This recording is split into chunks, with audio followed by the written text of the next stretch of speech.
Baik, kita lanjutkan kembali.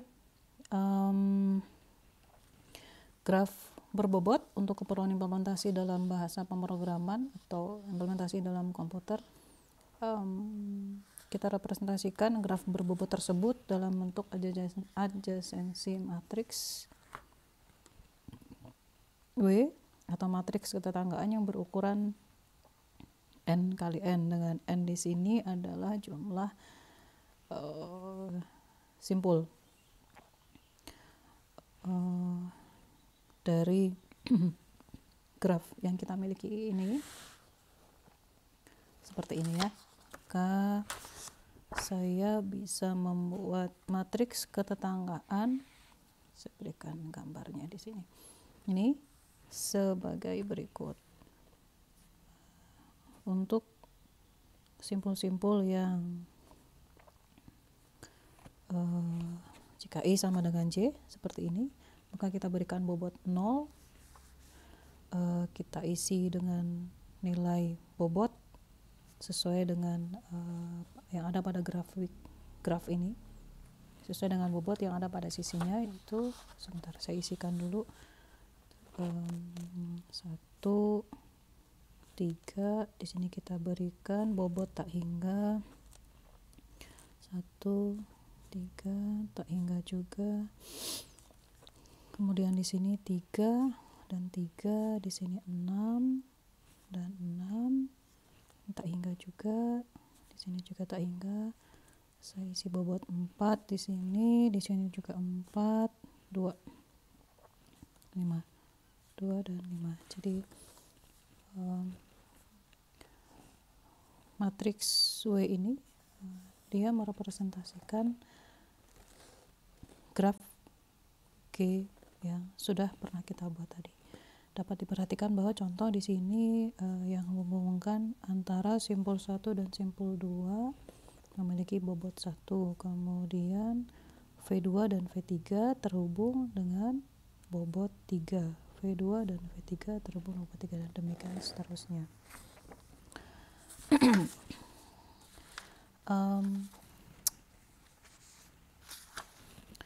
Kita lanjutkan sedikit lagi, seperti apa kompleksitas waktu dari algoritma prim. Ini untuk mengaitkan dengan materi kita sebelumnya di pekan ke-3 sampai ke-7 waktu itu, di mana kita membahas tentang kompleksitas waktu atau TN. Untuk bisa menentukan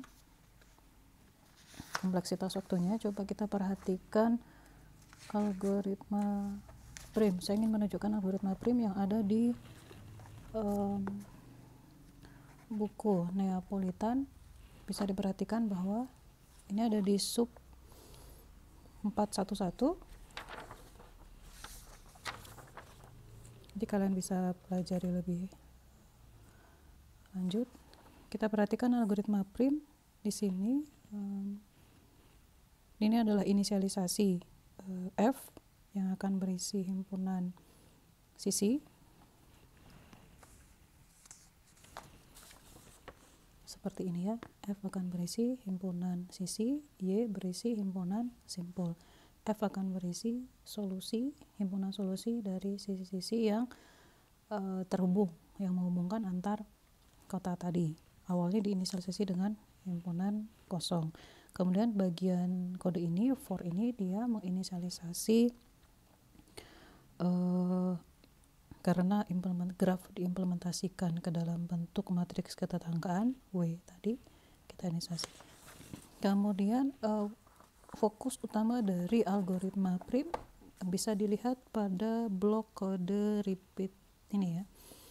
Ada 2 for di sini, di mana di for yang pertama kita akan melakukan apakah suatu simpul dia terdekat dengan simpul yang ada pada Y ini. Dilakukan pengecekan di sini. Kemudian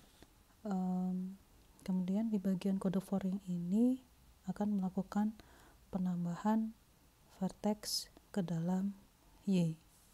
seperti ini. Dapat kita lihat bahwa untuk kode 2 kode for ini kita perhitungkan dalam kompleksitas waktu sebagai berikut.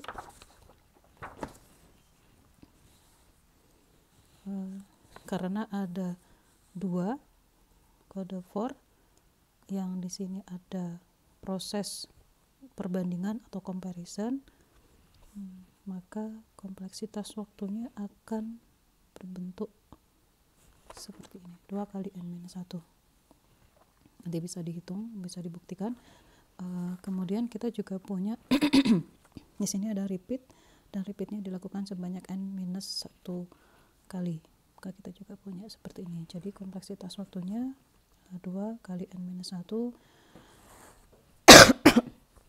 kali n-1 elemen dari big theta n kuadrat. Ini adalah kompleksitas waktu dari algoritma prim.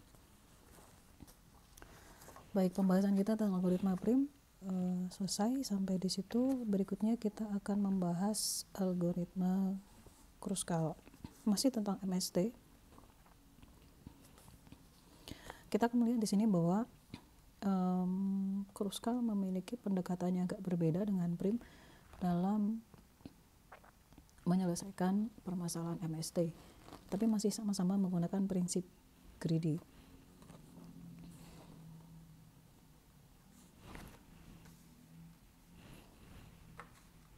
Let's see.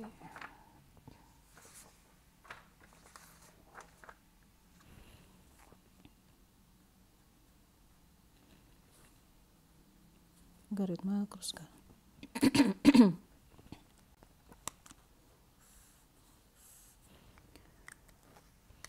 Prinsip umum dari algoritma Kruskal itu yang pertama,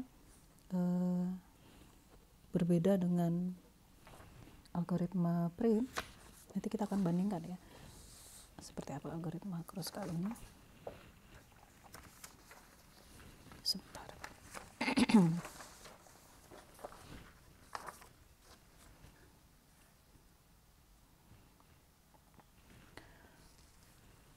Pertama-tama di algoritma Kruskal kita harus membangun sejumlah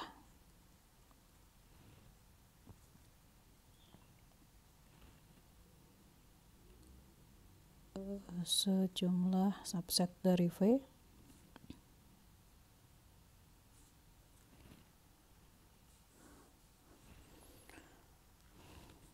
yang tidak beririsan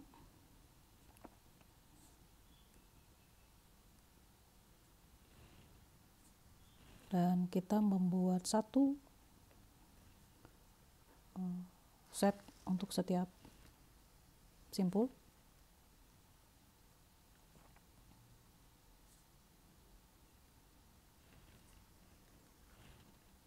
Yang artinya setiap subset hanya berisi simpul tersebut.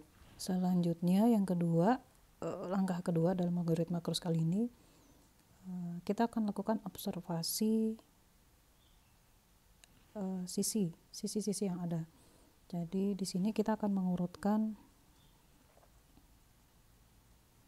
mengurutkan sisi terurut menaik.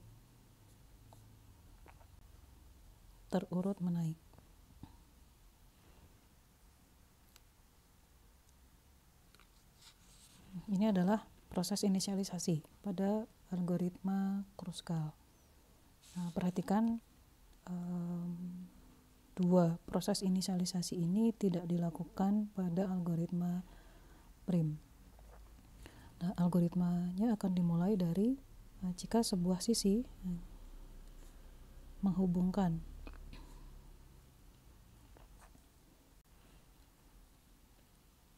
dua simpul,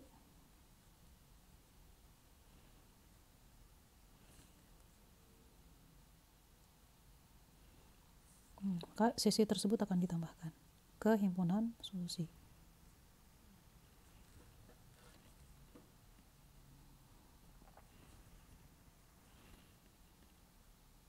Tadi himpunan solusi akan tersimpan pada variabel f dan subset digabungkan. Kan tadi setiap simpul akan berada pada subset-subset terpisah.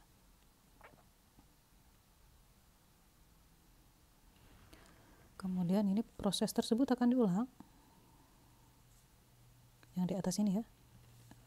Jika sebuah sisi menghubungkan dua simpul, maka sisi ditambahkan ke F ini kita ulang sampai semua subset tergabung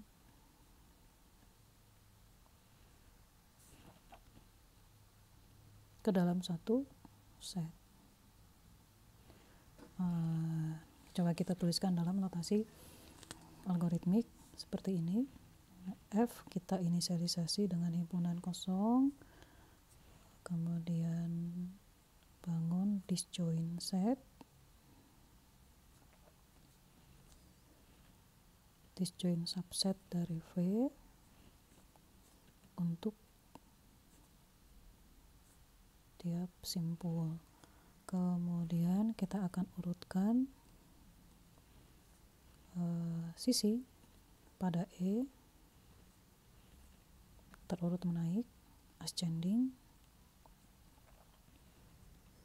Kemudian yang kita lakukan secara berulang-ulang adalah kita gunakan loop di sini. While masalah belum selesai, yang kita lakukan apa? Sini kita akan pilih sisi, kemudian di sini kita akan lakukan pengecekan. Jika sisi menghubungkan dua simpul,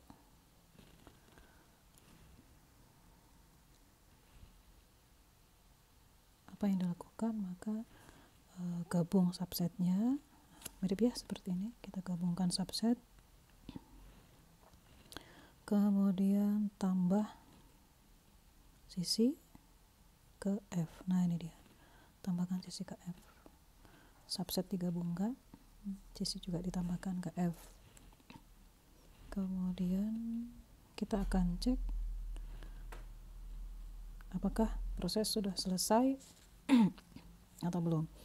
Jika semua subset sudah digabung,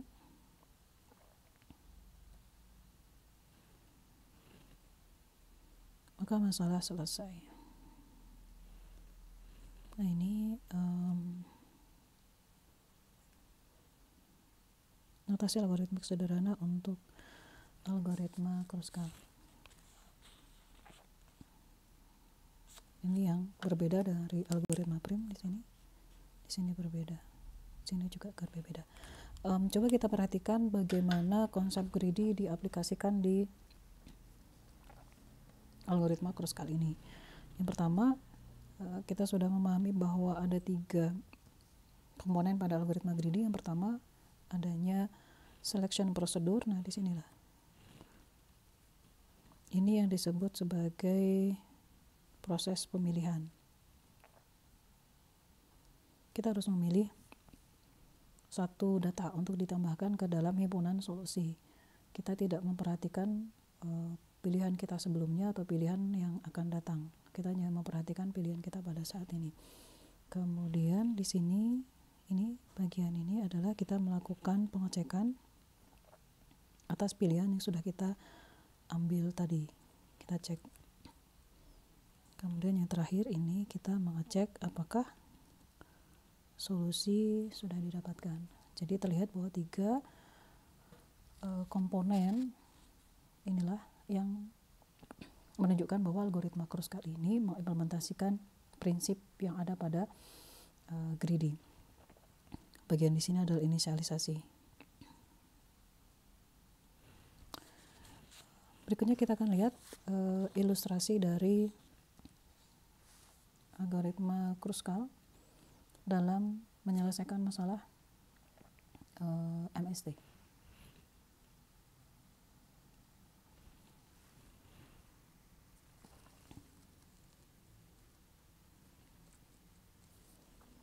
Ilustrasi algoritma Kruskal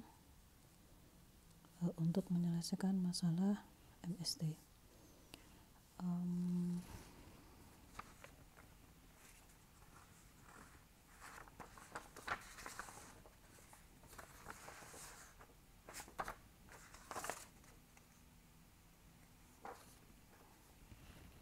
Kita masih akan menggunakan graf yang kita miliki tadi. Kita akan lihat perbedaan solusi yang dibangun, cara membangun solusi antara algoritma Kruskal ini dengan algoritma prim. Hasil akhirnya akan sama antara prim dan Kruskal, tapi cara untuk membangun solusinya agak sedikit berbeda. Coba kita perhatikan di sini. Pertama, kita lihat algoritmanya bahwa F kita inisialisasi dengan himpunan kosong. F ini akan berisi himpunan sisi yang menjadi solusi. Karena minimum spanning tree itu artinya kita akan punya pohon merentang yang berisi semua simpul yang ada pada graf, namun sisi-sisi yang ada hanya sisi yang memiliki bobot minimum dan dia menghubungkan antar simpul yang ada pada graf tersebut. Kemudian berikutnya kita akan bangun disjoint subset dan kita urutkan sisi secara menaik. Nah, coba kita lihat ya. Inisialisasi kita urutkan sisi diurutkan berdasar bobot. Maka kita akan memiliki hasil pengurutan sisi seperti ini. V1, V2 bobotnya adalah 1, kemudian V3, V5 bobotnya 2, V1, V3 bobotnya 3, V2, V3 bobotnya 3. Berikutnya mana lagi? V3, V4 bobotnya 4, V4, V5 bobotnya adalah 5, V2, V4 bobotnya 6.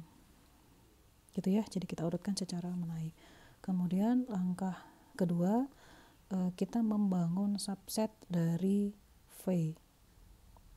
V itu adalah himpunan simpul pada graf, maka kita membangun subset dari V di mana setiap subset hanya berisi satu simpul. Maka saya akan punya seperti ini.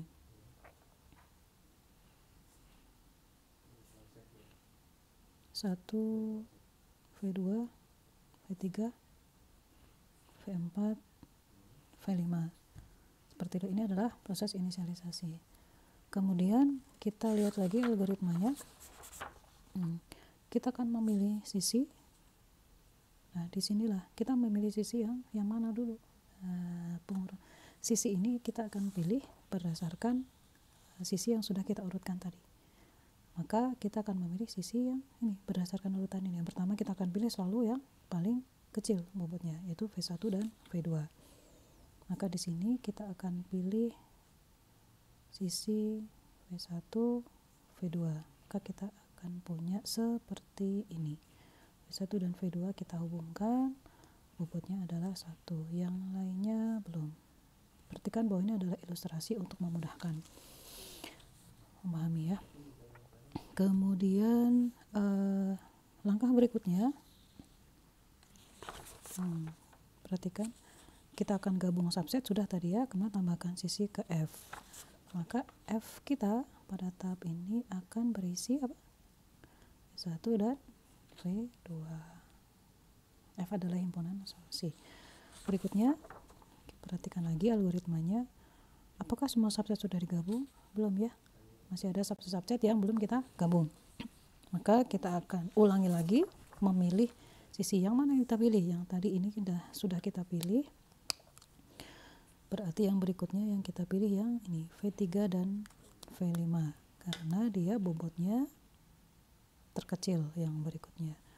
Maka saya akan punya V1, V2 bobotnya 1, V3 dan V5 kita gabungkan. Bobotnya 2. Di sini V4. Maka di sini sampai dengan tahap ini saya akan punya himpunan solusi yang berisi V3 dan V5.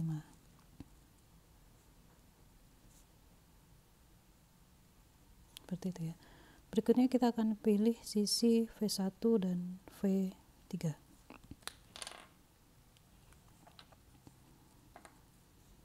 V1 dan V3.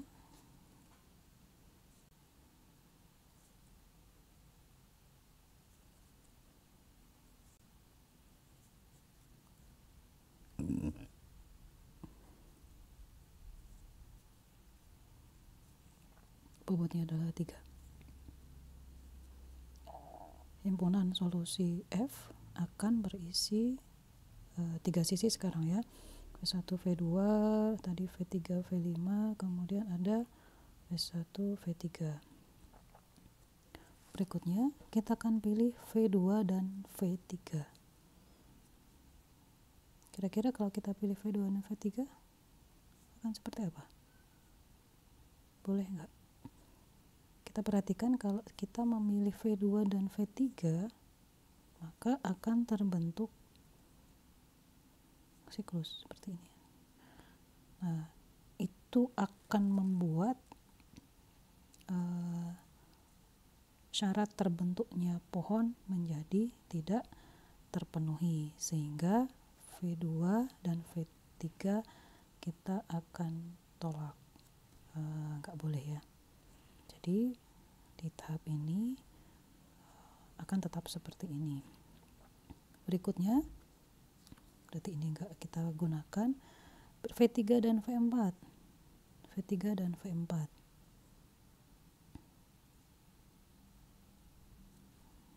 Sebentar. Sampai di sini berarti kondisi dari F akan tetap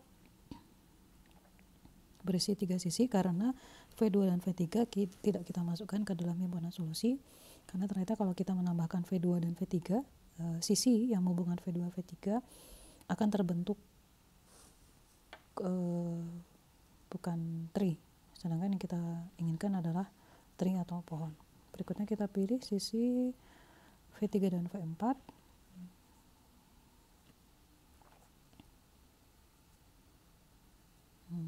Tadi yang sudah kita hubungkan ini ya, V5, di sini kita hubungkan V3 dan V4. Tetap tidak ada siklus, jadi pohonnya tetap terbentuk.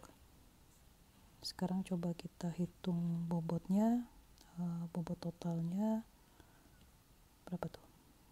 10. Dan himpunan solusi kita berisi himpunan sisi seperti ini, V3, V4. Nah, kalau kita perhatikan bahwa ternyata algoritma Kruskal di sini adalah Kruskal, sedangkan yang ini adalah prim. Ini prim ya. Di sini adalah Kruskal, mampu menghasilkan solusi optimal untuk minimum spanning tree, dan jumlah bobot MST-nya juga sama, itu sama-sama 10. Jadi untuk kasus MST ternyata algoritma greedy mampu selalu menghasilkan solusi optimal. Baik.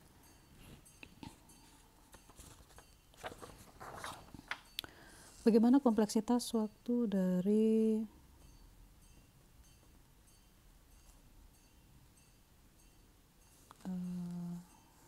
Kruskal ini?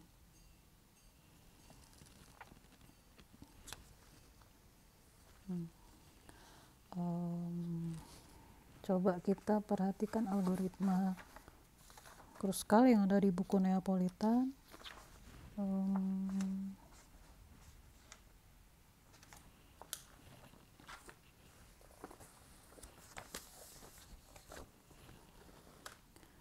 Dapat dilihat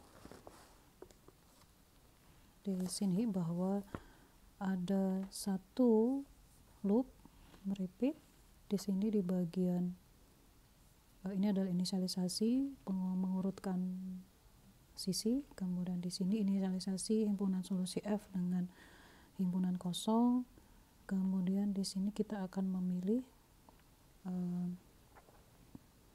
sisi dengan bobot yang paling kecil, kemudian di sini mengecek apakah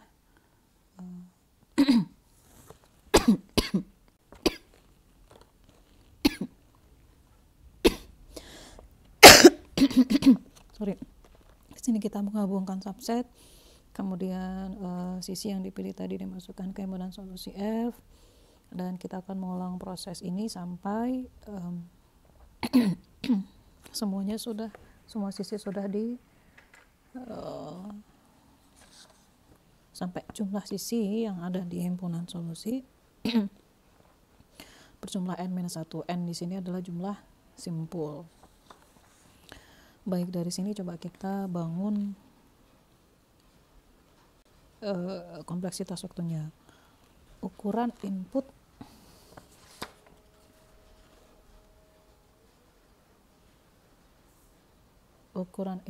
dari algoritma Krus kali ini adalah n. N ini adalah jumlah simpul dan m adalah jumlah sisi.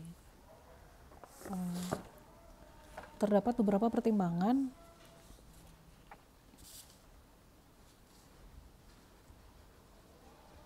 dalam menghitung kompleksitas waktu dari algoritma Krus kali ini. Yang pertama, kita ingat bahwa ada proses mengurutkan sisi, sehingga kita juga harus mempertimbangkan waktu untuk mengurutkan sisi. Algoritma sorting yang paling baik adalah merge sort, di mana kita tahu kasus terburuk untuk merge sort ini kompleksitas waktunya adalah big theta m log m sisi ya. Kita mengurutkan sisi, di sini adalah m jumlah sisi, maka kompleksitas waktunya ada m log m, sehingga kita bisa mengatakan kompleksitas waktu terburuk worst case untuk mengurutkan sisi adalah big theta m log m. Kemudian kedua, waktu di dalam loop repeat, itu waktu yang dibutuhkan untuk memanipulasi disjoint subset tadi. Sebentar, di buku Neapolitan ini bisa kalian lihat di subbab 412. Kenapa ini kita perhatikan? Kita kembali lagi sini, waktu untuk di dalam loop repeat manipulasi disjoint set ini. Kenapa ini kita perhatikan? Karena ternyata ini merupakan aktivitas yang dominan. Sama ternyata kita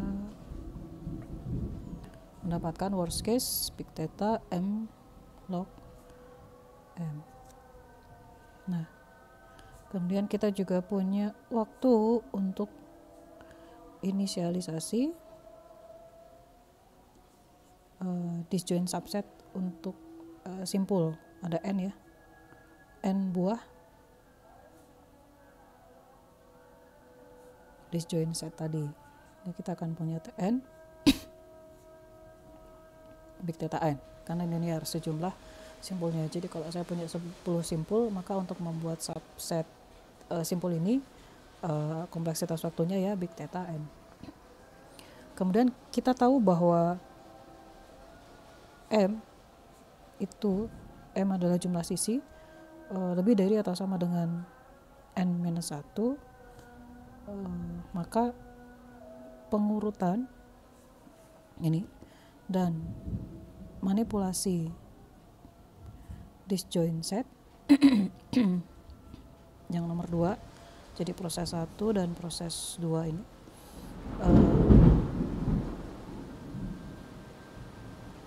mendominasi waktu inisialisasi. sehingga kita akan punya WMN kompleksitas waktunya adalah M log M. Kita terlihat bahwa ternyata kasus terburuk tidak bergantung pada N.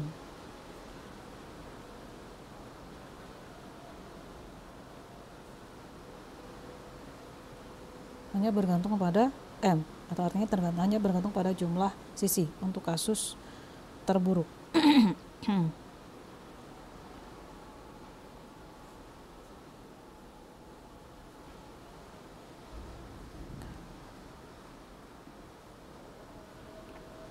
Namun perlu kita perhatikan juga bahwa ternyata pada kasus terburuk juga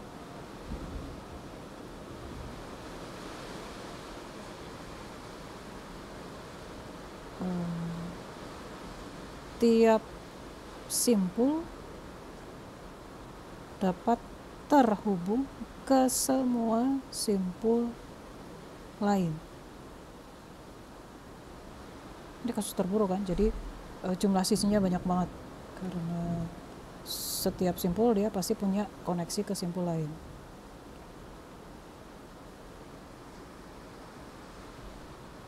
Simpul lain artinya M jumlah sisi sama dengan N kali N-1 dibagi 2. Pada kondisi ini, ketika setiap simpul dapat terhubung ke setiap simpul lain, maka jumlah sisinya akan memenuhi persamaan ini, N kali N-1 dibagi 2. Jika kondisinya seperti ini, maka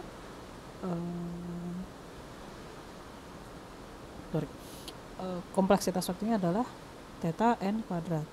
Sehingga kita dapat simpulkan bahwa pada kasus terburuk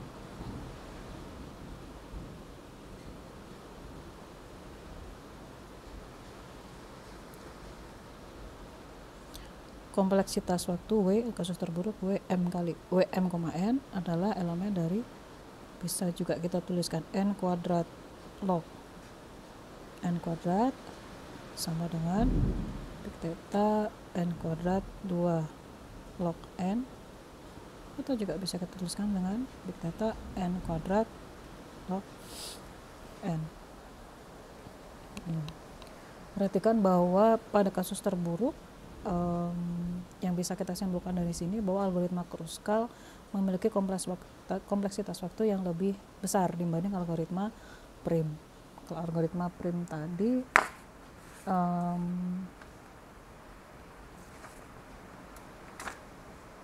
kompleksitas waktunya, nah dia hanya N kuadrat, ini prim. Sedangkan Kruskal N kuadrat log N. Baik, itu adalah pembahasan kita tentang minimum spanning tree yang diselesaikan dengan menggunakan algoritma greedy, menggunakan algoritma prim dan Kruskal. Kalian sudah mempelajari apa perbedaan antara algoritma prim dan Kruskal, serta bagaimana menyelesaikan MST problem menggunakan algoritma prim dan Kruskal. Selanjutnya kita akan bahas tentang shortest path.